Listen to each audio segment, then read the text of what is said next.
Great. Hi, everyone. Thanks so much for joining. We're going to go ahead and get started in the interest of time, but also welcome people to keep trickling in. So thank you so much for joining for this webinar on the DOE Solar Energy Technologies Office and their resources for states on solar access and low-income solar. We're really excited to have a great crew from CETO and help share all of the great resources that they have. So I'm not going to take up too much time. I did just want to say a few quick Zoom reminders. We are recording this meeting and we'll share both the recording and the slides with all the registrants afterwards. And this is a Zoom meeting, so just make sure you're on mute if you're not speaking, but we do welcome questions and comments in the chat, and you're also welcome to raise your hand at any time. And with that, I will pass it over to Nicole Steele for some welcoming remarks. Thanks, Grace. Really appreciate it. And thank you so much for reaching out to plan this. I think when we first had a conversation about it, we were very excited to be able to get the word out to your membership. And so really excited to just kick off the conversation today. And so for the folks that I don't know or don't know me, my name is Nicole Steele. In the Solar Energy Technologies Office, I lead the Workforce and Equitable Access team. We created this team exactly 2 years ago. We were just talking about our anniversary the other day, and we're up to a mighty team of 11 right now.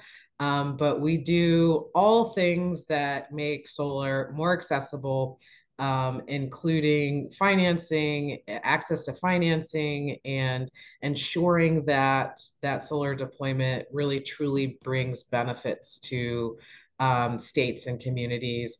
And it also includes workforce. And so, while we talk a lot about the technology and the projects, we also talk about the people. And so not only is that through good paying jobs, but also entrepreneurship, and then also being able to build wealth through the deployment of clean energy assets and other wealth building opportunities. And so that's really what you're going to hear from the teams today. And so we got a couple teams from CETO on today.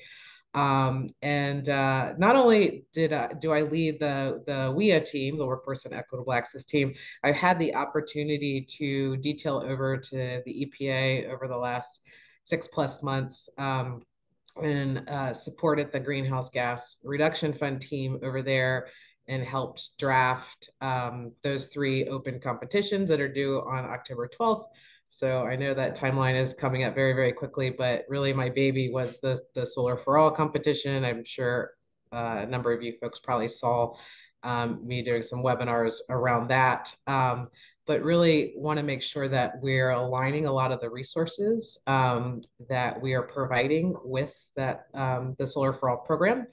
You'll notice today that we mentioned a lot of these available resources in that Solar for All notice of funding opportunity, and how to best leverage a lot of these resources that we've created out of the solar office, but then also sort of thinking through what other resources do states need to fully deploy solar, particularly with that lens of equitable access. So with that, I'm going to turn it over to my colleague, Anna Balzer, to kick it off. So thanks, everyone, and really appreciate you being here and listening to what we're doing in the solar office. Thank you so much, Nicole, for those opening remarks. And thank you again to Grace and your team for having us today. As Nicole mentioned, we're really excited to be able to share a little bit more about the resources that the Solar Energy Technologies Office has. And I'm also joined by 2 other colleagues from the Solar Energy Technologies Office, Juan Botero and Zachary Goff-Eldridge, who are going to be helping to kind of give a very quick overview of a lot of different resources. But we can go to the next slide, Grace. So before we jump into the individual resources, and you can click through all the animations, sorry about that.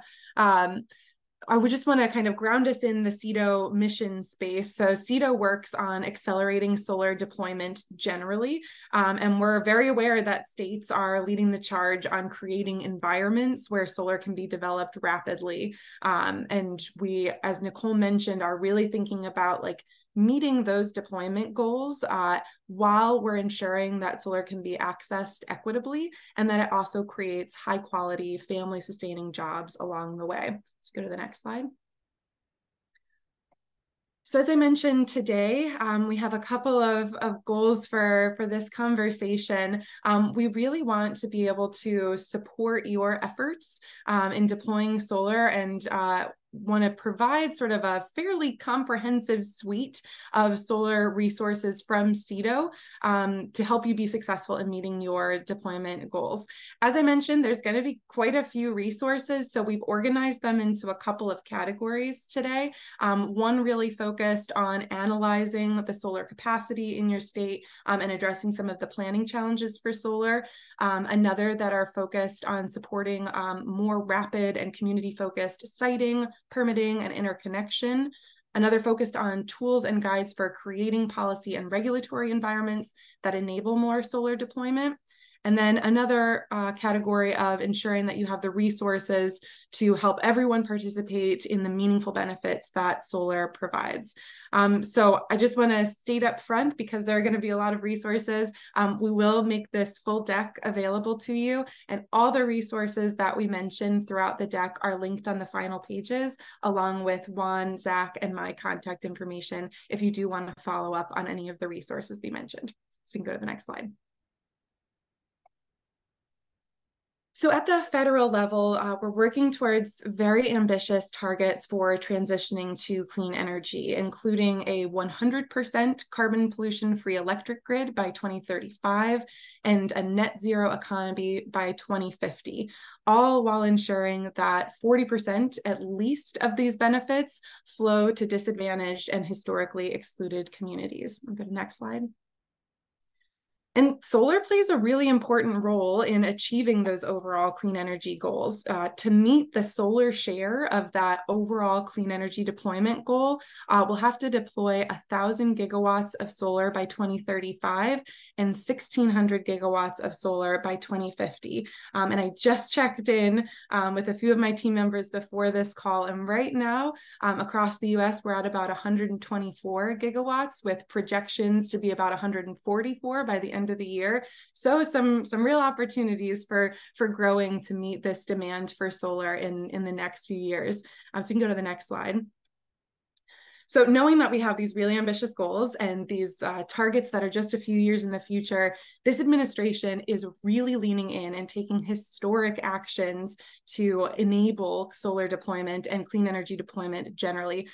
Most notably, I'm sure not a surprise to a single person here, through the Inflation Reduction Act.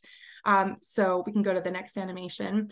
The Inflation Reduction Act obviously has a lot of provisions in it that help to incentivize solar deployment and provide funding to accelerate solar deployment at the state level and at territory and other community levels. So these federal policies have really tried to set up the markets and funding to make this deployment possible, but we know that dollars alone are not going to be the solution to making these deployments. So we can click to the next animation. And this is where teams like CEDO come in. So we are here to provide the resources, the technical assistance, and the capacity building to support stakeholders of all types to leverage these dollars that the federal government is putting out to implement strong projects and programs that drive more solar deployment. So go to the next slide. So how does CEDO do this? CEDO works in multiple ways to support stakeholders. As you saw in our opening slide, some of those are doing things like reducing the cost of manufacturing or enabling innovation and technology. For today's presentation, though, we're really going to focus in on two main categories of resources that CEDO provides. One is addressing key deployment barriers, like the market analysis and planning, siting, policy and regulatory, permitting, and interconnection. And another is focused on how do we ensure that there's equitable access to all of the new solar resources that come on board. So we're going to be talking a little bit about community solar and community engagement best practices today. So that's sort of our grounding for this conversation. We're going to now dive into the resources themselves. And I'm happy to turn it over to my colleague, Zach, to take us through the first section of resources that we'll share with you all.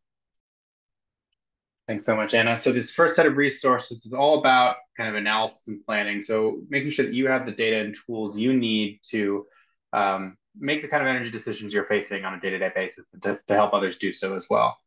So next slide. All right, so the first tool I want to talk about a little bit today is called SLOPE, which stands for State and Local Planning for Energy. SLOPE is a data source and planning tool really focused on the local level, so cities, counties, and states. So I guess not just the local level, but states down to the individual city level.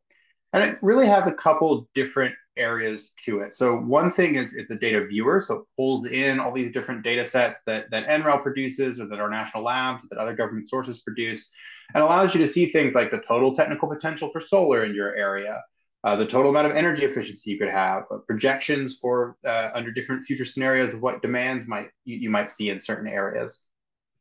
So that's one thing, that's kind of the view aspect of it. And it's really focused on making all these different data sets accessible to you and sort of downscale to whatever the most relevant geography is for you. So, and I was showing earlier in the slideshow this, the great big, this many terawatts by 2050 nationwide, et cetera, et cetera. This is really about making those kinds of scenarios and those kinds of projections that happen at NREL and elsewhere more directly relevant for you. The other half of it, and the sort of newer half of this, is the SLOPE Scenario Planner, which allows you to compare different scenarios and to even input your own scenarios so that you can start planning through kind of what would it look like if this was our mix of energy or that was our mix of energy, and try to think through what costs and emissions might look like under these different scenarios, either at the county level, the municipal level, or the state level. So it does combine both that kind of data exploration as well as future looking, and allows you to upload your own things as well, and to have those be persistent and make nice pretty graphs and everything so that you can understand better what your energy situation is today and what it might look like in the near future. Next slide, please. And the next one I want to talk about is called DGen. So DGen stands for the Distributed Generation Market Demand Model. And essentially what we use DGen for, and we use it quite a bit actually at the DOE level. So anytime you see something that comes out of NREL that says, this is our projection for how much distributed PV there will be or something like that, it probably came out of DGen, not 100%, but most of the time. So DGen is a software to try to simulate what does the adoption look like for solar energy, like at the rooftop and small commercial level. So, utilities and state energy offices put together these grand plans for IRPs and things on the utility side. But on the residential or the distributed side, it's often much more chaotic. It's driven by all these individual decisions. So DGen is an agent-based model where it essentially tries to simulate that process. And it says, kind of makes up, in software, it makes up, 1,000 fictitious people who live in a county who have roughly the right income distribution, roughly the right types of households to statistically represent an area, and tries to simulate how likely it is that they'll adopt solar. And the thing is that it allows you to examine the impacts of different economic tariffs or other types of solutions that might change the economic calculus for any of these agents, right? So these agents should be responsive if something like an incentive goes up or a cost goes up, you'll see more or less adoption. So this allows us to stimulate customer adoption, residential, commercial, and industrial solar, as well as energy storage. And we're working even now on building in other kinds of distributed energy resources into it at a very fine-grained detail. So we can really get down to the individual city, county level. It's a totally open source model. You can go download it. You can run it yourself. You can play around with it, put in, make up what you think solar is going to cost in 10 years and see what that does to the distribution of this adoption rate. And if you don't want to, dive into the guts of it and play with the code, then you can also look at some of the pre-generated scenarios that are available through their website through a web-based viewer. Next slide. All right, I think at this point, I'm going to hand it off to my colleague Juan for the next section. Hi, everyone, and thanks for having us again.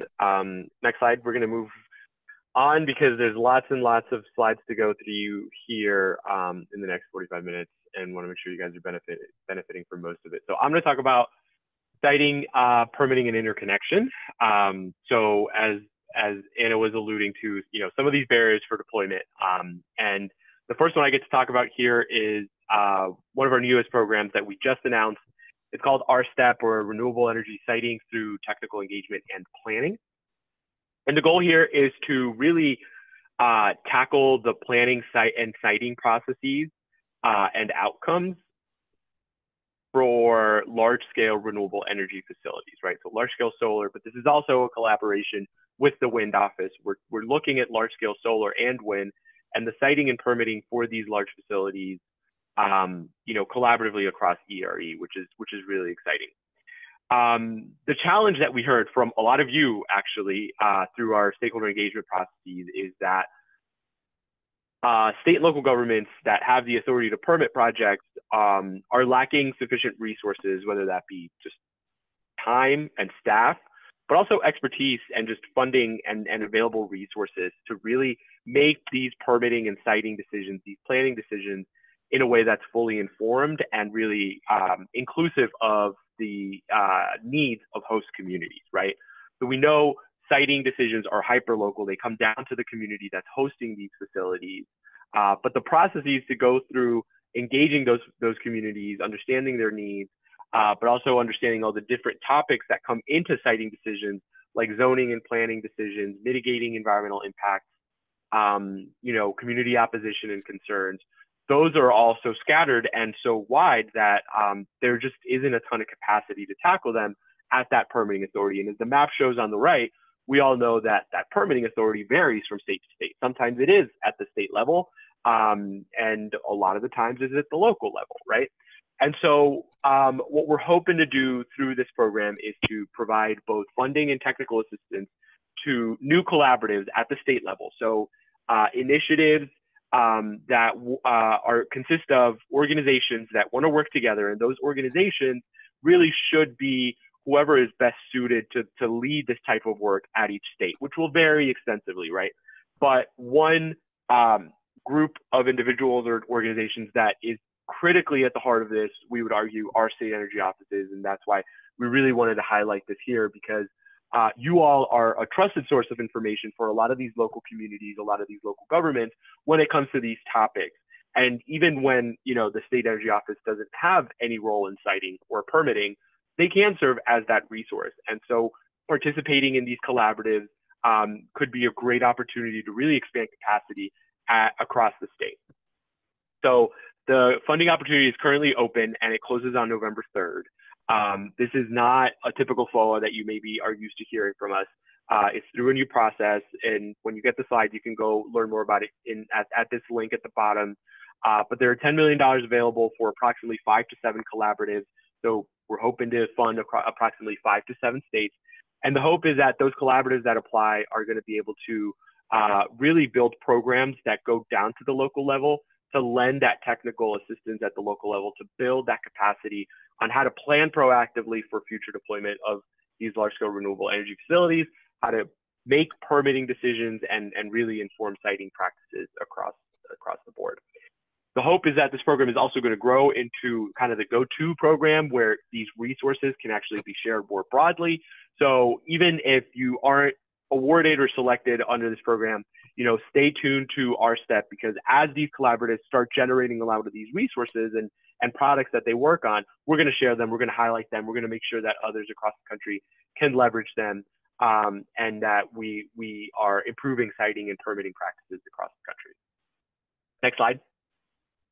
So the next one that I'm going to talk about is on distributed permitting processes, and that is Solar App, which I'm sure most of you have heard of. The goal around Solar App really centers around automation. This is a web-based tool that at its heart is helping the solar industry and local governments streamline and standardize permitting for residential PV and storage systems now. So the idea is that through Solar App, there is now an immediate process that provides the permit to the applicant. In this case, it's usually the installer, right, that's submitting an application. And this also enables the great opportunity of improved standardization. So the permitting process becomes faster, becomes cheaper, it's less of a burden, And just recently, in some analysis, found that when a solar app is adopted at the local level, it can speed up the permitting process by up to 13 days, and has saved over 3,000 in staff hours for these local governments that have to do the permitting. The idea is that this is at the same time incorporating the greatest and latest when it comes to safety and code compliance standards. And it's also worth noting that the system is in itself so flexible that it can integrate with various software platforms based on what that local government needs. So we really wanted to highlight this for all of you state energy offices, because again, you are that go-to resource for so many of these local governments, and making sure you can point them to things like this when they're facing a backlog of permitting decisions for rooftop as deployment increases. The more solar app adoption we see at that local level, the faster these deployment is going to go. Next slide.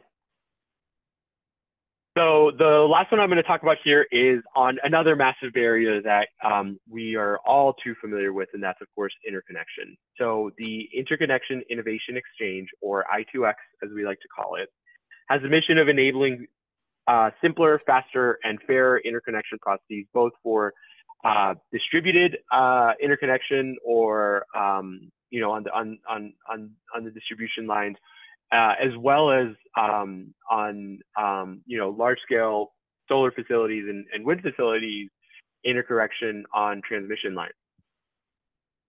This program really takes a stakeholder inclusive approach. A lot of the very early stages of this program have been focused on stakeholder engagement with the many different stakeholders, right, that across the country play a part in interconnection decisions and the interconnection barriers that we're all facing. Through that stakeholder engagement, we've been able to inform the type of data and analytics and identify what is actually needed to inform solution development. And what we've been working on most recently is the development of a strategic roadmap with the idea that we can develop process improvements and lay them out. So this strategic roadmap is something that's currently being worked on. It should be coming out, in the next probably 6 months or so. It's still in the works, but something that should hopefully be really advancing the way we're looking strategically at this, what can sometimes be daunting and overwhelming challenge of interconnection. The final piece of I2X that I will highlight is the technical assistance piece, which is needed by so many different stakeholders, as I was alluding to. The I2X team provides office hours, which is kind of coupled with the stakeholder engagement piece, where folks can come and share their challenges that they're having to really inform the process, but at the same time receive resources that are already available. There's already some TA that's being delivered by a lot of our national laboratories. A lot of what this program has done is build that capacity for the national labs to lend TA to the utilities or the PUCs or the local governments that really need it on this topic. But there's much more to come on this program as it gains more momentum, like I was saying, with the strategic roadmap as well. So please stay tuned and check it out. Next slide.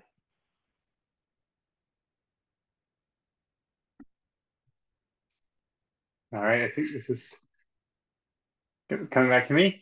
All right, now I'm going to talk about a few things that are less on my last section. I talked about technical tools and analytics, but this is really more on the policy and regulatory environment and things you can use to help you build out policy and to build out maybe and to see kind of what's going on in the regulatory space, what resources we can provide. So next slide, please.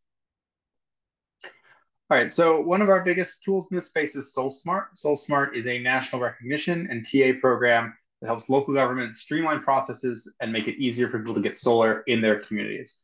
So the way SolSmart works is that there are objective criteria, things like how quickly do you permit solar, what kind of requirements do you have for solar permits, what kinds of accessibility metrics have you taken. And once you've met enough of those goals, you can qualify as either SolSmart Bronze, Silver, or Gold. right now we have, it looks like over 480 designees, creeping up on 500, I'm sure. And then once you've gotten that, first of all, you can use that as a means to advertise and say, like, we are a Soul Smart community. That means something that hopefully can attract investment and attract residential solar companies who know that this is a community that has taken efforts to work with solar and to enable solar deployment in that community. But it also makes you eligible for technical assistance. So, we don't just ask people to go figure out, solve all your problems, then come to us once you've done that. We also have assistance available to you. So SoulSmart is led by ICMA, the International City County Management Association, and IREC. And those organizations, in partnership with lots of other organizations, it's a very wide coalition there, that those groups can also help walk you through, or walk communities through, what does it take to achieve these, and what does it take to actually move forward and to get to these gold levels. So SoulSmart's going through is growing quite a bit recently. I think this is the first year where it's actually operating under its new award. So they have a new $10 million to continue for another 5 years. The new focuses are things like equitable solar deployment, low-income households, and incorporating things like residential energy storage as well. So SoulSmart's growing and really starting to take a more holistic look at the energy system. Next slide.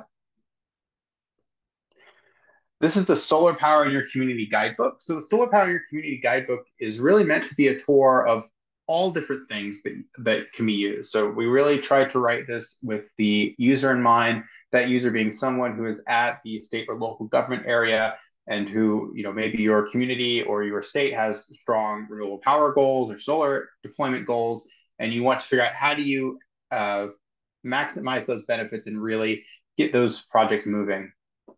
And so it walks through a number of different things. So some of it is just about like organizing, strategizing. So how do you think through what does a local solar effort look like in your community? Really trying to spotlight inclusion efforts there.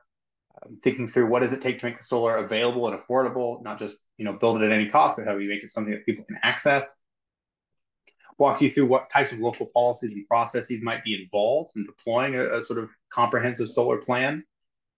Touches on workforce aspects and then customer education and adoption, right? If you want to see people in your community reaching out to solar vendors and starting to use that energy, you want to make sure they understand what it's like and how they can understand their options.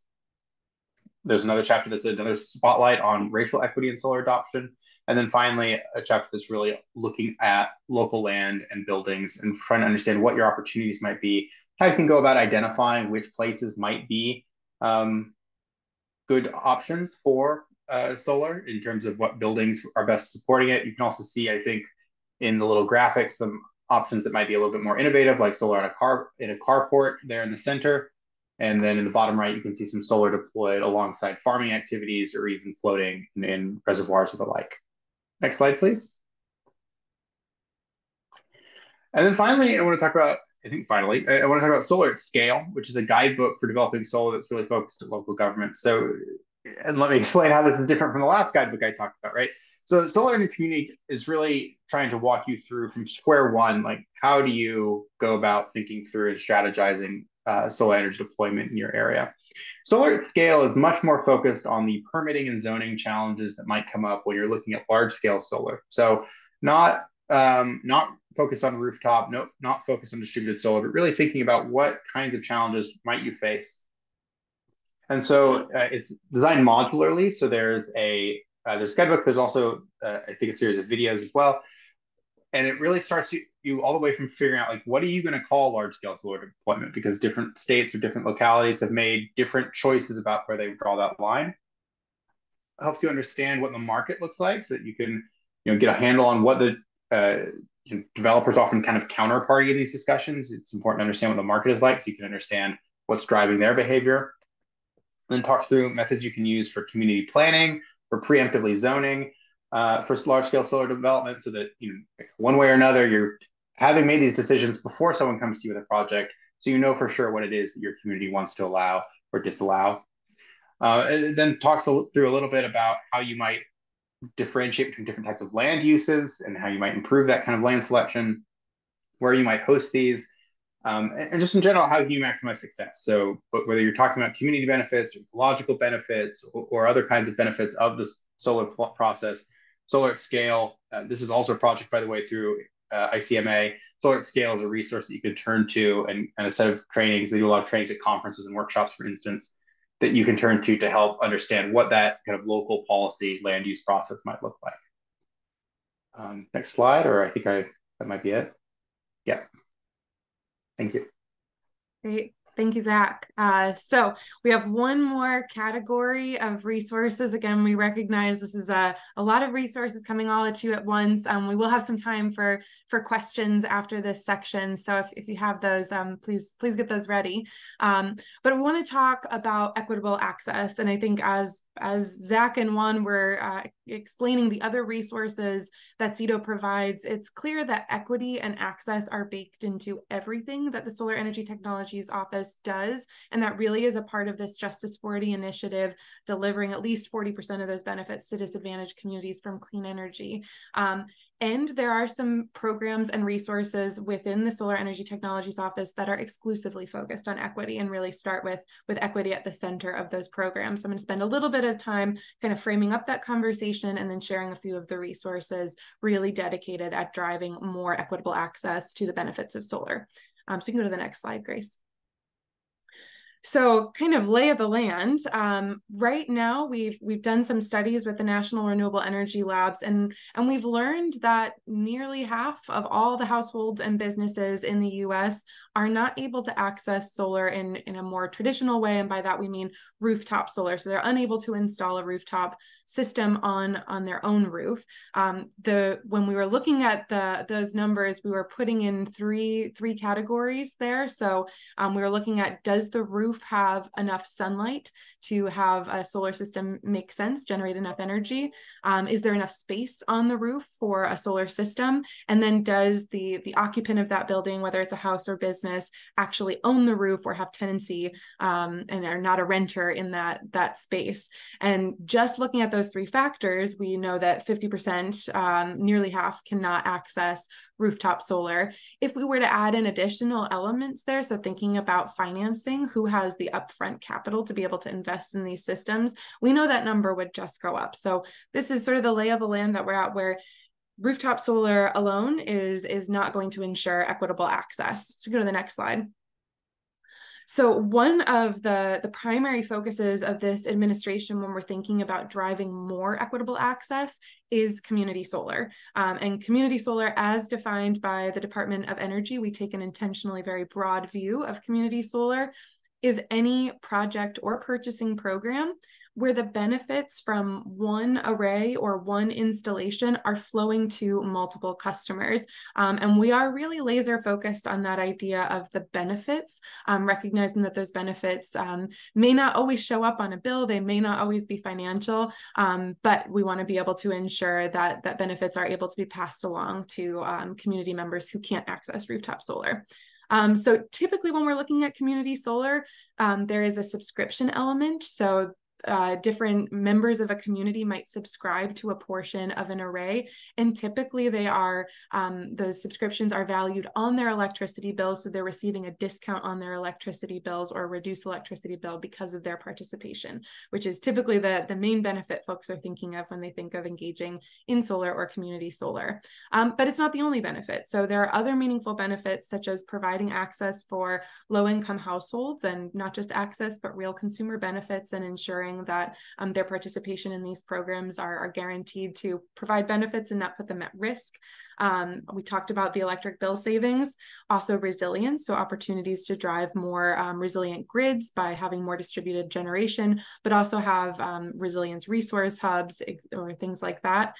Building wealth in the community, either through community ownership or community benefits agreements. And then, of course, the role that community solar can play in contributing to a local workforce and more opportunities for new entrepreneurs to get into the solar space. So we can go to the next slide. So to address this opportunity of driving more community solar, the administration has a program called the National Community Solar Partnership. And the National Community Solar Partnership has actually been around for much longer than this administration. It was actually stood up in the Obama administration. And its goal is really to ensure that more community solar is accessible to more households and provides meaningful benefits. So the National Community Solar Partnership, when it was first formed, did a lot of stakeholder engagement to really understand why there wasn't more community solar that was providing these equitable benefits to all households. And what we heard back were things like technical expertise, really understanding the mechanics of how community solar works and having the capacity to do that learning and start to plan out the systems. State engagement, so ensuring that states were aware of the benefits of community solar and that they had the support they needed to create or expand community solar programs at their state. Access to capital, ensuring that all types of developers and communities were able to access the financing and philanthropic funding to actually get these programs and projects built. Customer engagement, so ensuring that customers understand the benefits of community solar and feel like they are participating in something that, again, is safe for them and provides benefits, and recognizing that sometimes that can be more challenging for low-income households or in disadvantaged communities. And then lastly, needing more education and outreach. So recognizing that community solar looks really different across the US in different state environments and in different utility environments, and really needing some support in standardizing the benefits of community solar. So in response to all of those barriers that we heard, the National Community Solar Partnership has been developing a set of initiatives that really answer and address the types of challenges that we heard from our stakeholders. I'm going to go over a few of them in detail today that are particularly relevant to states, but wanted to just give you a lens of all the different initiatives that are supported by the National Community Solar Partnership, again, to accelerate the deployment of community solar that serves all households. So Grace, we can go to the next slide. So the first one I wanted to mention in detail is our direct technical assistance program. So you heard technical assistance as an offering across multiple different CEDO programs and projects. The National Community Solar Partnership also has direct technical assistance for community solar deployment. This technical assistance is, of course, at no cost to any of our applicants, but it's also on demand. So we are able to respond to technical assistance requests within a week and pair you with a technical assistance provider to answer questions or help you solve problems on a broad range of issues, ranging from understanding policy, legislation, and regulation to the very specific technical issues of siting or sizing projects or modeling projects. So the way to receive this technical assistance is just to apply to join the National Community Solar Partnership. That is one of the links that'll be in the final slide here. And then any organization that's a part of the partnership has, again, on-demand, ongoing access to this direct technical assistance. And we do provide it pretty frequently to our state partners to help them analyze potentially certain policies that they're considering, work on community outreach, help set up systems that better communicate what community solar subscriptions are available, et cetera. So we can go to the next slide. The next one I want to mention is, of course, our States Collaborative. I imagine we might have some representatives from the NCSP States Collaborative on this call now, but this is something that we launched in February of 2022, really at the request of the state partners that we had talked to when we did a lot of stakeholder engagement. We heard from states that it would be really helpful to have sort of a peer-to-peer environment where folks from state energy offices, from public utility commissions, and some of the nonprofit implementers of community solar at the state level could get together, learn about community solar, sort of about the different policies or policy mechanisms they might consider, and then have time to share state to state, like that real peer learning and engagement, ask questions and see what's worked well in other states. So we've been running this States Collaborative for about 1.5 years now.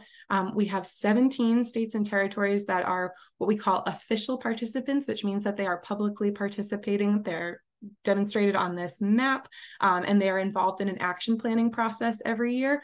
But we have an additional number of states that participate sort of as listeners. They still come to our meetings, they get access to all the benefits, they're just not at that public participation level or aren't ready to make that public participation commitment just yet. So if you are not a part of the States Collaborative and you are interested, again, there are going to be links in the final slide and my contact information, but we'd love to have you join. This is really a great environment for learning about community solar and the actual implementation of community solar programs and policies. So we will go to the next slide. Thanks, Grace.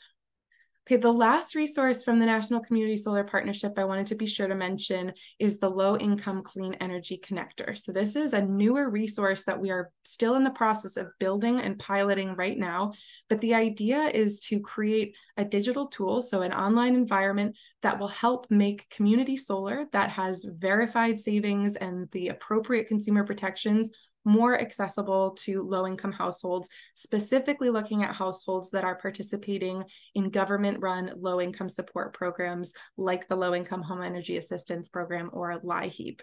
So we want to be able to connect those recipients of utility assistance or government assistance with community solar subscriptions to help further drive down their energy costs, reduce their energy burden, but also make it easier for developers who have available community solar to enroll low-income customers in their projects and programs.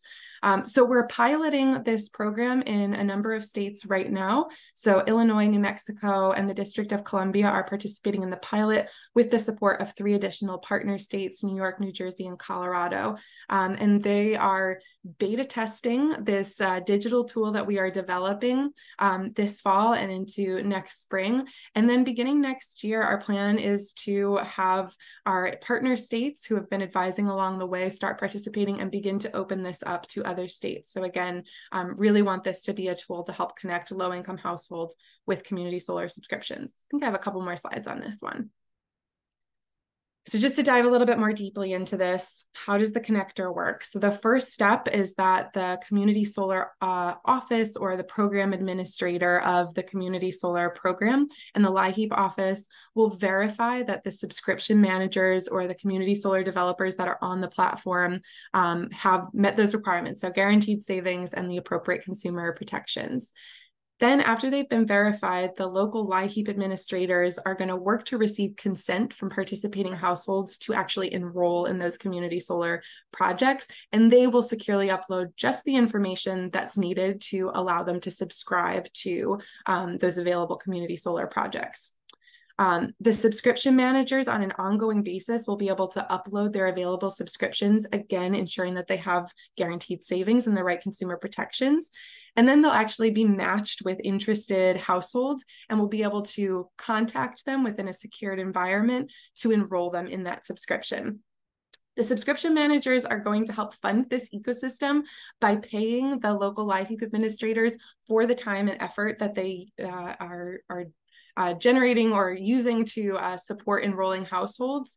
And then the state will be the one that will verify that the subscription managers are really meeting those requirements. So kind of a little bit of an overview of how this tool is working and will work as it's rolled out. And then one more slide on this, I believe. Oh, we'll move on. So if you have questions on the low-income clean energy connector, again, please feel free to reach out to me. We are always looking for more states that are interested in advising on this and eventually participating as it rolls out to more. So I wanted to kind of close out this part of the section with these meaningful benefits. And I know we've touched on them in a couple of places throughout at least this equitable access part of the presentation, but really ensuring that as we're rolling out solar, it is providing real tangible benefits to the folks that are participating in it, whether it's rooftop solar or community solar. So the first of those benefits, again, being that there's real access for low-income households. So not just carve-outs to ensure that they're participating at a current level, but ensuring that the way that these programs are designed are really facilitating more access for households, again, making it really safe, thinking about intentional communications and reducing barriers to participating in these programs. Of course, we're also really interested in driving real savings. So making sure that those that are participating in solar are benefiting financially from their participation. Also, of course, interested in resilience and grid benefits. So how can more solar deployment contribute to a stronger grid, but also make individual households and communities more resilient to grid outages? Community ownership is a really big focus of this administration, and especially our Justice 40 work. How can we ensure that there's wealth building opportunities as we deploy more solar and develop more solar programs? So direct ownership, community benefits agreements, or other forms of cooperative ownership that really allow all folks to benefit from the deployment of these resources.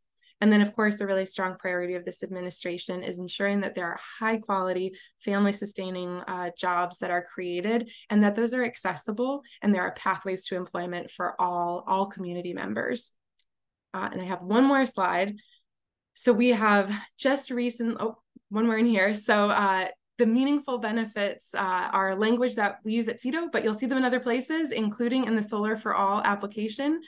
So there are requirements around including these meaningful benefits. And if we go to the next slide, there are resources that we've very, very recently, actually just today, published on how to do that well. So we ran a prize challenge last year to identify what are the best practices to developing community solar projects that include these meaningful benefits. So we had a number of high-level best practices that were shared, a number of really innovative strategies for including these benefits in projects and state-level programs, and then a number of key resources that these partners and projects used, and we've incorporated them all into this best practices guide. They also link to case studies of these best practices in action, and they actually connect you to the folks that are leading those projects, so you can reach out to them and learn from them if you are interested as well. So again, this guide just was officially published today. The link is here, but also in the last chapter. And then the very last thing I'll mention is another program that has been supported by the Solar Energy Technologies Office that's really focused on a key part of equity and equitable access, which is direct community engagement, direct community participation, and feedback on solar programs and solar projects. And this is a really, really essential part of ensuring that equity is embedded from the beginning in the ways that programs and projects are designed. So we've worked with the Clean Energy States Alliance on a project called Solar with Justice, which was really exploring how state organizations can better cooperate and collaborate with community-based organizations to design programs that really meet the needs of communities and better communicate and engage with them along the way as those projects are developed. So we know that is not easy work. It's hyper-localized work, but this guide is really intended to help provide some best practices, some case studies, and some resources for doing this better within your own jurisdiction. I believe that takes us to the end of all of our resources. So as I promised, there are slides here that list all of the resources. I saw in the chat that there's a request for the Meaningful Benefits Guide. Absolutely, I will link that here. I also just wanted to flag, we didn't talk about this because it's not a Solar Energy Technologies Office resource, but we do want to make sure that you're aware and you're leveraging the resources of our State and Community Energy Programs Office. They have technical assistance. They highlight a lot of funding. That's the resource that is in bold and has the star on it. A great place to be connected to other resources that may be even broader than solar for your clean energy deployment goals. So at this point, wanted to make sure we left at least a few minutes for questions. So I think if there are any in the room that we can answer today, we are happy to. If not, again, our contact information is in this presentation, and we are always happy to have you reach out and answer your questions over email as well.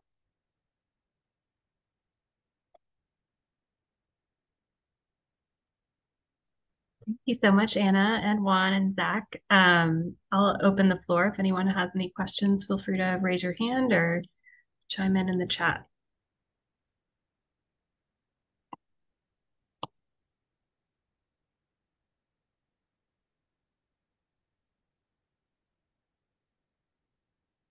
Yeah, Aaron, go ahead. Hey, this is Aaron up at the Virginia Department of Energy.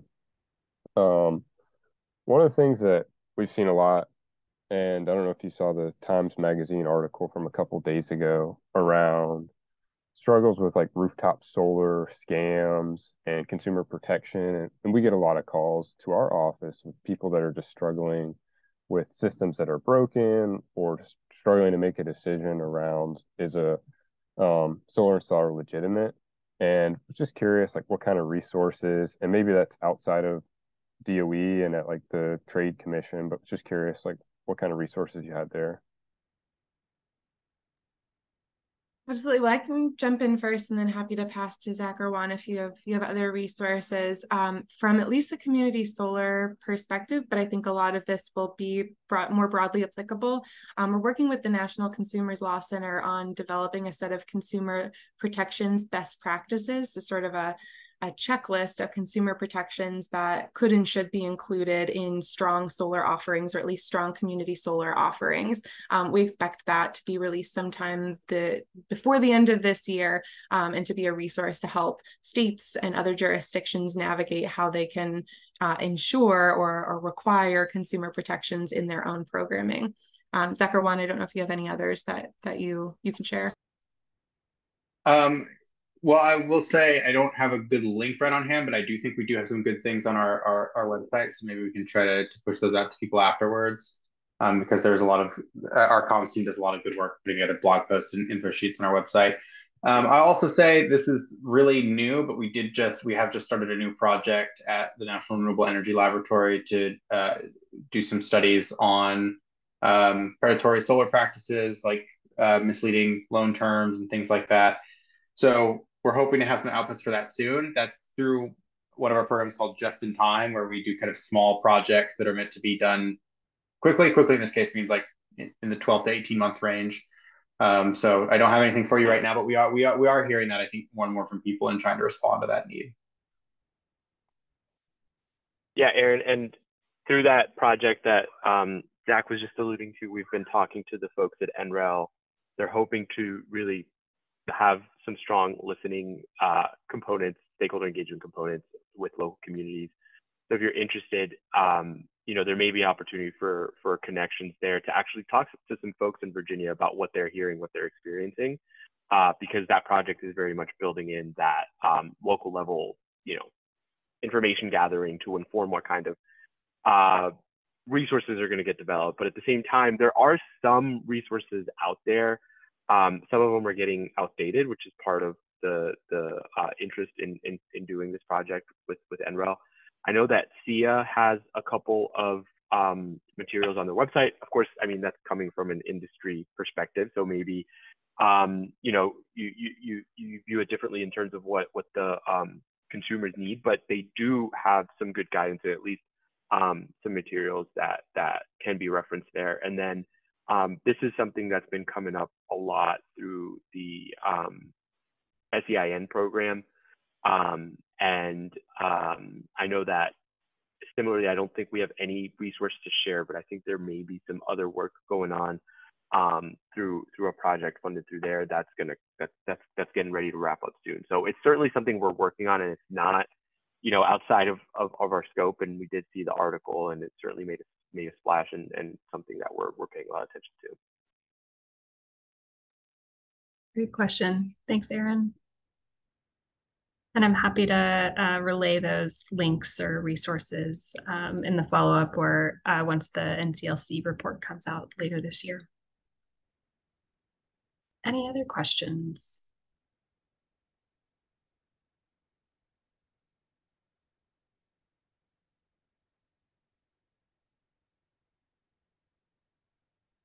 Great. Oh, something in the chat. Oh, perfect. Thanks, Zach. I did just want to highlight a few NASIO resources, if you're not already aware, that may be helpful as you're developing and implementing and expanding low-income solar programs.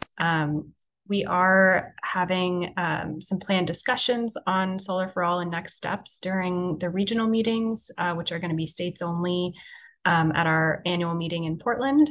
And then we're also really excited about a breakout session on, I believe it's Tuesday, the 17th, focused on community solar policies, programs, and partnerships to really expand access for low-income households. And we'll have a number of speakers, including representatives from Maine and Minnesota, as well as the Coalition for Community Solar Access, and Ariel Drehobel with DOE CETO, who helped put together some of these slides and is leading on the connector tool that Anna was mentioning, as well as our state's collaborative.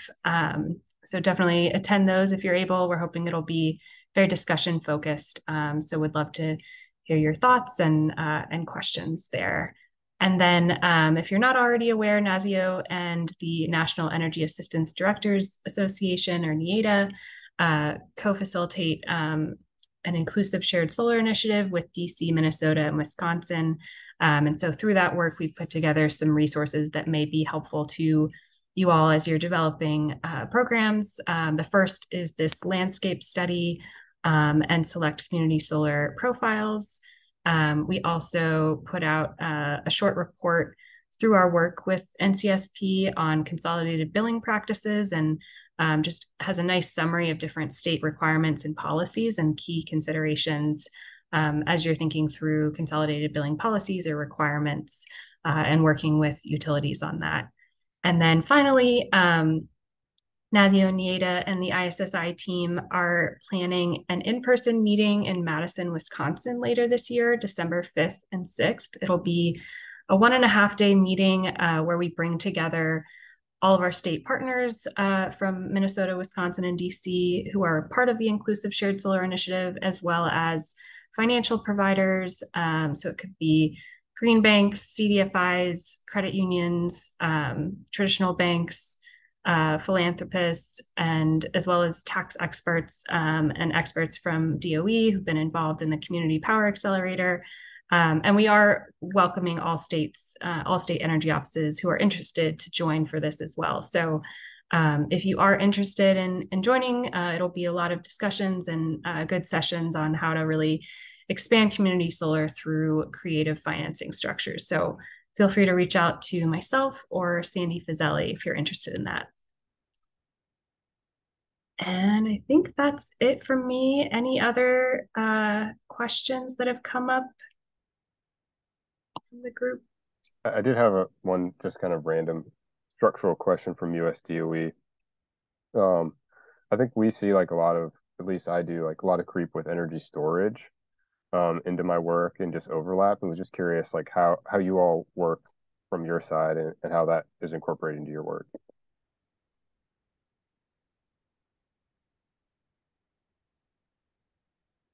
Well, I don't hear anyone else, so I'll talk a little bit, I guess.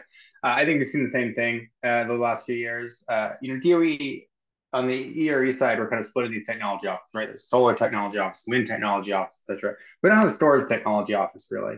And so that's been a little bit of a challenge, I think.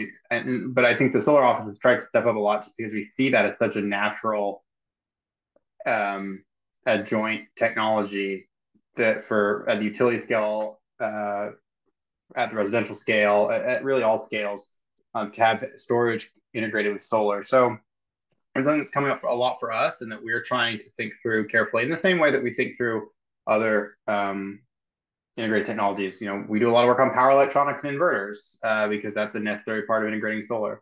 And I think we see storage as a kind of growing concern for us as well, and want to make sure that we're addressing it. I don't know if that quite answers your question, but it's definitely something we're thinking about.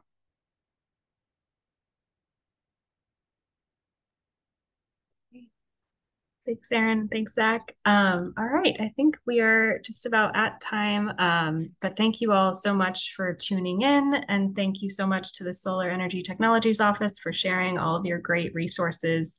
And I will definitely follow up with the slides so that you can access all of the links as well as the recording, and I'll also share these NASIO links as well, and any resources that come up in the next few months as you're working on developing and implementing your solar program. So thanks again, and feel free to reach out if you have any questions. Bye, everyone. Thank you all. Thank you.